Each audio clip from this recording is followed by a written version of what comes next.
After Neymar and Edinson Cavani's penalty drama that has blown up over the last few days and potentially led to Neymar's exclusion from the PSG squad this weekend, Uruguayan legend Diego Forlan went on sports radio in his home country to not just back his former international teammate Cavani, but also throw a pair of Brazilians under the bus. Forlan obviously denounced Neymar's role in the dispute, but he also picked out Neymar's club and country teammate Dani Alves for favouring his country mate. More goalkeeping. Howler sees Bayern blow lead in draw. What doesn't make any sense is what Alves does. He doesn't give the ball to Cavani and then gives it to Neymar as if he were his expletive. Cavani deserves respect. He has been scoring goals for years, taking penalties. There has to be respect. Neymar would not have done that with Lionel Messi. He didn't want Cavani to take the penalty. He was like a little boy annoying him. Well, as you can imagine, Alves did not take kindly to being sucked into the fray, and fired back as a result. "I don't know what match you were watching," Alves wrote on Twitter, "but for your information, I didn't take the ball away from any of my teammates. It was just the opposite, it was taken from me, and also for your information, the last penalty kick for PSG was mine. So shut your trap and stop making drama in my name." This whole situation has blown up more than most penalty disputes, which happen relatively often, likely due to the international affiliations. With a decades-old bad blood between Brazil and Uruguay, it's no surprise that people are taking sides. Forlan swept up another Brazilian in the mix, and understandably he did not appreciate the cheap shot. Follow at the _bonfire. Leicester City has won 2 straight home place games versus Liverpool. Jamie Vardy has 5 goals in 3 Peter Litas games versus Liverpool. Liverpool leads the place with 40 shots on target this season. Jamie Vardy is good to go for the Foxes as they welcome Liverpool to the King Power Stadium on Saturday. Watch live 12:30 a.m. ET on NBC, live online via NBCSports.com.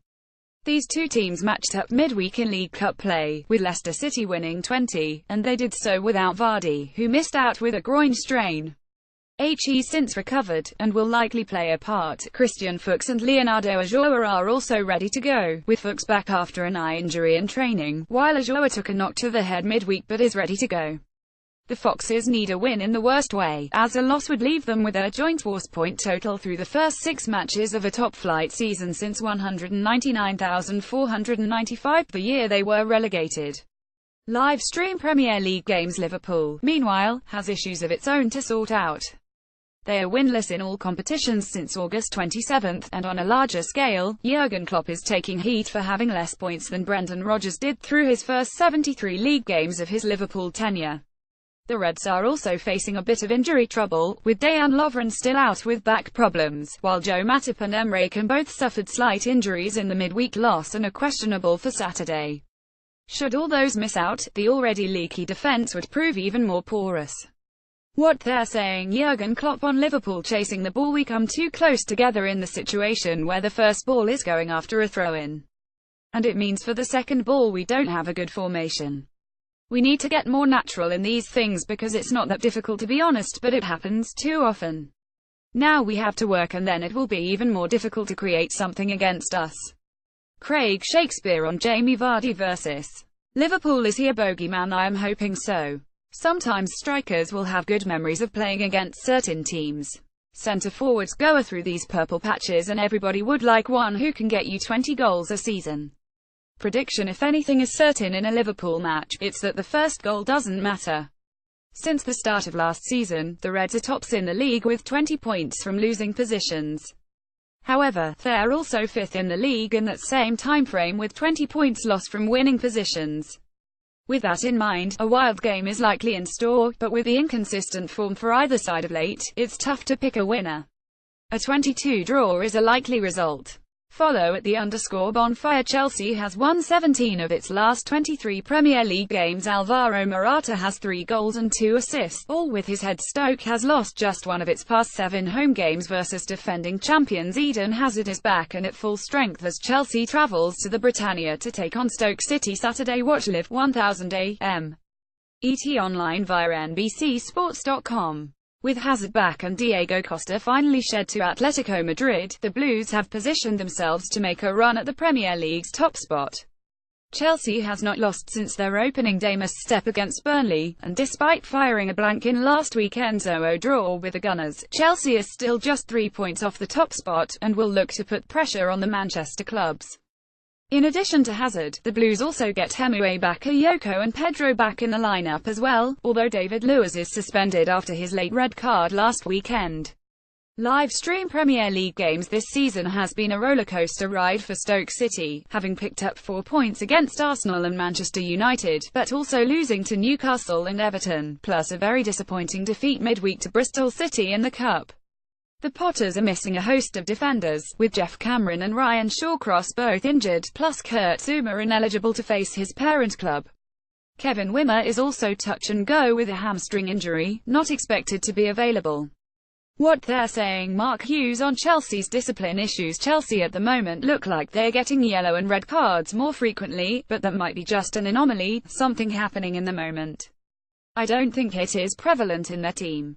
They are just strong when they need to be. It is not going to be tactic we are going to irritate them with to step over the line, because if I'm honest I don't think he'll have the players to do that. Antonio Conte on Stoke: the most important thing for us is to go game by game. Tomorrow it will be a really tough game. We must prepare very well this game in all the situations, tactically, physically, to be disciplined. Stoke won against Arsenal and then drew against Manchester United. It means Stoke is a really good team. Prediction: Stoke City has given tough teams trouble, and could again if Maxim Choupo-Moting shows up at his best again. But it's much more likely that Chelsea will ease by in this game. The Potters have fallen off slightly this season, and while their draw against Manchester United shows they pack some punch, it won't be enough to see off a Chelsea side buoyed by the return of Eden Hazard. Chelsea could win their opening 3 Premier League away matches for the first time since 2009. Their third away fixture of that campaign was a 21 victory at Stoke, so we'll go for the same scoreline here. Follow at _bonfire. Hope Solo has settled a grievance with US Soccer over her suspension from the women's national team following comments she made at the Rio Olympics. The settlement was first reported by the San Francisco Chronicle. The 35-year-old goalkeeper was suspended for 6 months and her contract with the federation was terminated after she called the Swedish team a bunch of cowards following the US team's quarter-final loss. Details about the settlement, reached last month, were not released. The U.S. Women's Soccer Team Players Association filed a grievance on Solo's behalf. In a statement provided Friday to the Associated Press, Solo reiterated her regret over the comments. As I expressed in my apology to the Swedish captain immediately following the match, I have tremendous respect for the Swedish team, and in describing the style of play, I used a choice of words that was both offensive and not at all what I had intended to convey, she said. More JPW's Premier League picks: we have amicably resolved the matter and are moving forward in a positive way, she added. US Soccer did not immediately respond to requests for comment. The Women's Soccer Team Players Association declined to comment. Solo anchored the team in goal for the 2015 Women's World Cup victory, allowing just 3 goals in 7 games with 5 shutouts during the tournament, earning her a second straight Golden Glove award. For her career, Solo has made 202 total appearances with the national team, with 153 wins and an international record 102 shutouts. The defending champion US women were ousted from the Olympics last summer when Sweden advanced 43 on penalty kicks following a 11 draw. Solo's cowards quote came immediately following the loss. Sweden went on to play in the gold medal match against Germany. Solo told the AP in an interview late last year that she spoke to coach Jill Ellis and US Soccer President Sunil Gulati following the loss, and felt that the issue was put to rest. After she returned to the United States, she said she was blindsided by the announcement about her suspension. She said she believes US Soccer wanted her off negotiations for a new collective bargaining agreement. Solo has been an outspoken advocate for equal pay and was among the players who filed a complaint against the federation with the U.S. Equal Employment Opportunity Commission alleging wage discrimination. Let's call it what is, which is a firing, Solo told AP then. It was a termination of my contract effective immediately with severance. That is a firing. EWASNTU suspension. That's what they told the media because it looked better. But I got fired. I got fired for what they say was using the word backquote cowards, but in reality they got rid of an adversary in the fight for equal pay. US Soccer said at the time that Solo was suspended following a culmination of actions, and separately her contract was also terminated with the team. Bayern fans are already counting down the days until Manuel Neuer's return in goal. In his absence, Sven Ulreich has earned a pair of starts in Bundesliga play, and the most recent has not ended well. With Bayern leading Wolfsburg 20, but Ulreich completely botched a simple save leading to Wolfsburg's first goal, sparking a comeback from the visitors. As Max Arnold delivered a free kick 10 minutes after half-time, the ball sailed just over the wall and directly at Ulreich's head. Instead of catching the attempter using both hands to parry the shot, Ulreich raised just his right hand and failed to connect fully. The ball glanced off the side of his palm and into the back of the net to bring Wolfsburg a goal back. The free kick had decent pace, and it didn't help that Sebastian Rudy made a poor attempt to block the delivery, but Ulreich won't want to see a replay of that chance, as he made a hideous attempt to stop the shot. Wolfsburg would eventually equalize with just 7 minutes remaining in the match as Daniel Didavi scored a pinpoint header in off the post. Rudy let Didavi sneak behind him, and Paul Verhaeghe delivered a fantastic long ball into the box for the 27-year-old to redirect in. The final whistle marked the first time since March 2004 that Bayern had blown a 2-goal halftime lead at home. The draw means Bayern has failed to put pressure on Borussia Dortmund this weekend, leaving Die Roten level with their Dortmund rivals on 13 points, with the latter still to host Borussia Mönchengladbach on Saturday. Neuer likely won't be back until January thanks to yet another foot injury, leaving Bayern to either continue along with Ulreich and hope he improves, or look for other options either in-house or on the free agent market. But Ulreich came over from Stuttgart in the summer of 2015 and has backed up Neuer since. Follow at _bonfire.